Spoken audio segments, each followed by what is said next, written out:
नमस्कार प्रेक्षकांनो, ठरलं तर मग मालिकेच्या आजच्या म्हणजेच 9 जूनच्या भागात आपल्याला एक जबरदस्त असा ट्विस्ट पाहायला मिळणार आहे. पण त्याआधी जर तुम्ही माझ्या चॅनलवर नवीन असाल तर चॅनलला प्लीज सबस्क्राईब करा.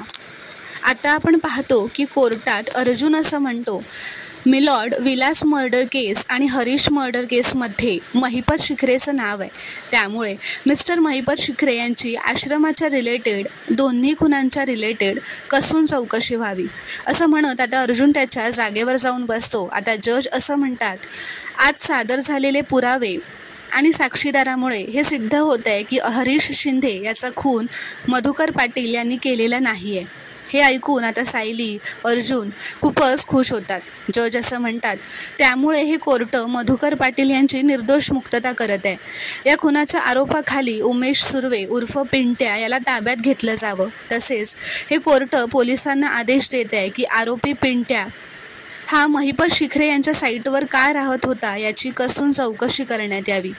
द कोर्ट इज ॲडजन असं म्हणत जज तिथून निघून जातात.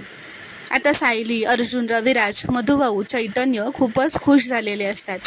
तर इथे दुसरीकडे कल्पना प्रतापवर चिडलेली असते. ती हॉलमध्ये येते. तिथे पूर्णाजीसुद्धा असते. तर आता प्रताप व पूर्णाजी मिळून मस्करी करत असतात, कल्पनाचा राग घालवण्याचा प्रयत्न करत असतात. तर आता कल्पनाचा राग गेल्यानंतर कल्पना पूर्णाजीला आनंदाने मिठी मारते. प्रताप आता त्या दोघांना असं हसताना बघत मनातच असं म्हणतो, तू नेहमी अशीच हसत राहा कल्पना. पूर्वी सायलीबरोबर गप्पा मारताना जशी हसायचीस ना, तो दिवस मला परत बघायचा आहे. तर आता रात्री प्रिया घरी आलेली असते. सगळेजण हॉलमध्येच बसलेले असतात. प्रियाने आता सगळ्यांना घरी येऊन कोर्टात काय काय घडलं ते सांगितलेलं असतं. पूर्णाची म्हणजे हे दुसरं खून प्रकरण मिटलं तर. चला, बरं झालं बाई. तर प्रताप म्हणतो, आपल्या अर्जुनचं हे आणखीन एक यश आहे पूर्णाची.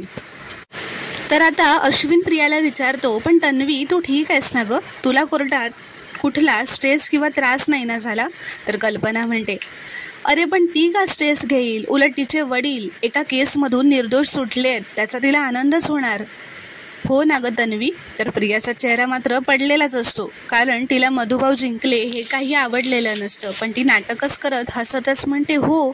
तेवढ्यात आता सायली, अर्जुन व मधुभाऊ घरी येतात. प्रताप म्हणतो, कॉंग्रॅट्स अर्जुन, आम्हाला तन्वीने सगळी बातमी सांगितली आहे हां. तर अर्जुन म्हणतो, थँक्यू डॅड. मधुभाऊ सायलीला असं म्हणतात, सावबाळा, मी खोलीत जातो माझ्या. तर अर्जुन म्हणतो, थांबा ना मधुभाऊ, पूर्ण फॅमिली इथे बसून कॉफी घेते, तुम्ही सुद्धा तुमचा चहा इथेच घ्या ना. तर मधुभाऊ असं म्हणतात, नको, मी आताच गेलेलं बरं आहे. तर प्रताप उभा राहतो व म्हणतो मधुभाऊ बसा. तर मधुभाऊ म्हणतात, प्रतापराव साऊ द्याव. तर प्रताप म्हणतो, अहो बसा, या बसा. अर्जुन आता असं म्हणतो, मधुभाऊ, आता डॅड पण सांगतायत ना तुम्हाला, मग चला ना बसा. तर प्रिया रागातच म्हणते, आता ते नको म्हणतायत तर कशाला उगाच आग्रह करतोयस अर्जुन? तसंही आज फक्त एकच टेन्शन गेलंय, आधीचं टेन्शन अजून तसंच आहे, त्यामुळे आराम करू देत त्यांना. तर अर्जुन रागातच म्हणतो, तू त्यांची मुलगीच आहेस ना गं? तरीसुद्धा तुला मधुभाऊ मर्डर केसमध्ये इन्व्हॉल्व असलेली एक व्यक्ती दिसतात, बस एवढंच. तर प्रिया म्हणते, मी फक्त एवढंच म्हणाले की अजून विलासच्या खुनातून मुक्तता झालेली नाही आहे त्यांची, त्यामुळे ते टेन्शन तर असणारच ना त्यांना. तर सायली म्हणते, ते मधुभाऊ त्या केसमधून पण सुटतीलच हां प्रिया. आज यांना किती तडफदारपणे मधुभाऊंना सोडवलं आहे यांनी केसमधून, हे तू बघायला होतीसच ना कोर्टात, तरी तुला शंका येते. तर अर्जुन म्हणतो, ज्यांना शंका घ्यायची आहे ना त्यांना शंका घेऊ देत सायली, काही फरक पडत नाही. मधुभाऊ, तुम्ही या बसा इथे. तर आता मधुभाऊ पण त्यांच्यात बसतात. तर आता थोड्या वेळाने सायली व अर्जुन त्यांच्या खोलीत येतात. सायली आता खूपच खुश असते, ती अर्जुनमुळे खूपच खुश असते. आता ती मनातच त्याच्याकडे बघत असं मनातच म्हणते, मी गेल्या जन्मी काय पुण्य केलं होतं म्हणून माझं यांच्याशी लग्न झालं. आज यांनी हरीश काकांच्या केसमधून मधुभाऊंना सोडवलं, तसेच विलासच्या केसमधूनही सोडवतील. तर आता तिथे जे फ्लॉवर पॉट ठेवलेलं असतं त्यातलं सायली एक गुलाबाचं फूल काढते व हातात घेते आणि डॅशिंग स्टाईलमध्ये उभी राहत अर्जुनला म्हणते, ए हिरो पलट, मेरे से प्यार करेगा ना, हमेशा मेरा साथ देगा ना, बुढ़ापे में मुझे छोड़ेगा तो नहीं ना. तर अर्जुन विचारतो, तू ओके आहेस ना सायली? तर सायली म्हणते, मैं ओके नहीं है, मैं तेरे प्यार में पागल हो गई है. तर अर्जुन हसतो व म्हणतो, हे काय चाललंय तुझं? तर सायली म्हणते, काय चाललंय मतलब तेरे से प्यार करती हूँ और बता भी नहीं सकती क्या? तर अर्जुन हसतो व म्हणतो, पण हे असं? तर सायली म्हणते, असं म्हणजे नेहमी हिरोईनला गुलाब द्यायचं, हिरोनेच हिरोईनला गुलाब द्यायचं आणि तिला विचारायचं क्या तू मुझसे प्यार करती हो, आणि त्यावर हिरोईनने फक्त लाजायचं आणि पायाने जमीन कुरतडायची. इसलिए आज मैं तेरे से पूछ रही हूँ. एका डॅशिंग नवऱ्याची डॅशिंग बायको त्याला विचारते. सायली आता तिच्या दोन्ही गुडघ्यावर खाली बसते व म्हणते, एडवोकेट अर्जुन सुबेदार, मैं तुम्हारी दीवानी हूँ. ये फूल सिर्फ तुम्हारे लिए है. मेरा प्यार, मेरी मोहब्बत है ये फूल. तर अर्जुन हसतो व म्हणतो, पण I am really very sorry, मला हे लाजता वगैरे येत नाही. तर सायली म्हणते, तो मत कर ना, सिर्फ मेरी सुन. दिवा घेऊन शोधलं असतं ना तरी, पूर्ण इंटरनेट पिंजून काढलं असतं ना तरी तुमच्यासारखा नवरा मला मिळाला नसता. हुशार, कर्तबगार, माझ्यावर इतकं प्रेम करणारा, कोर्ट गाजवणारा, सगळ्यांना आपलंसं करणारा.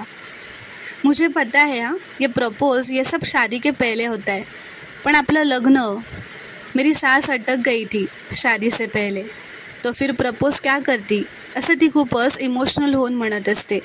म्हणून आज प्रपोज करते.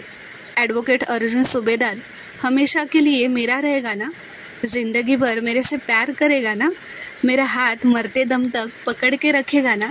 असं म्हणताना सायलीच्या डोळ्यात पाणी आलेलं असतं. ती खूप भावूक झालेली असते.